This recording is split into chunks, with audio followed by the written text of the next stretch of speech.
கடையோட பேரு கெட்டு போச்சுன்னா மொத்தமா கடையை இழுத்து மூடிடுவாங்கப்பா.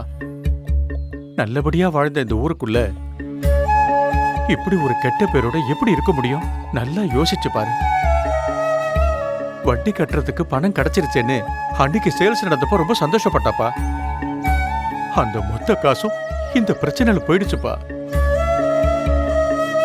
அவ கையில காசே இல்ல. கைக்கு வந்த காசு கை விட்டு போகும்போது யாரா இருந்தாலும் வருத்தம் தானப்பா வரும்.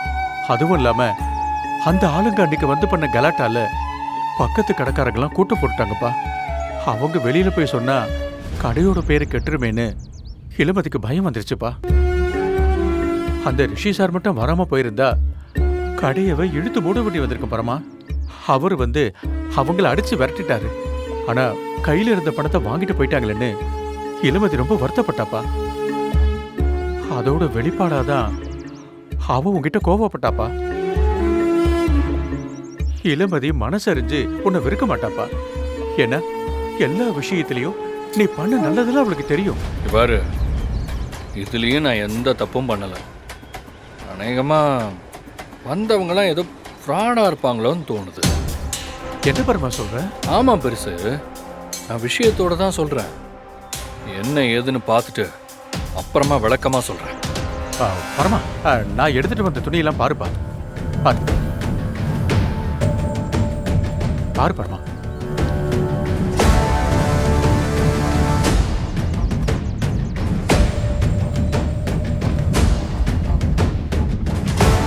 பாத்தியா,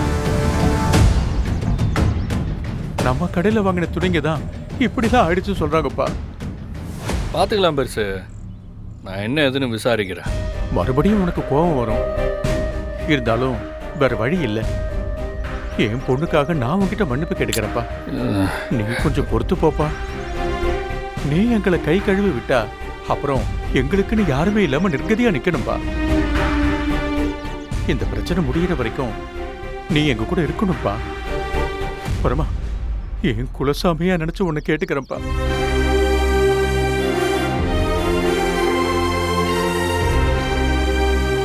வரம்பா. இந்த பிரச்சனைக்கு யார் வேலை பார்த்ததுன்னு கண்டுபிடிக்கணும். பிடிக்கிறேன். இந்த பரமனை அவ்வளோ சீக்கிரம் ஏமாத்திர முடியுமா என்ன? கூடிய சீக்கிரமே அது யாரு என்னங்கிறத அக்கு வேற ஆணி வேற கண்டுபிடிக்கிறேன்.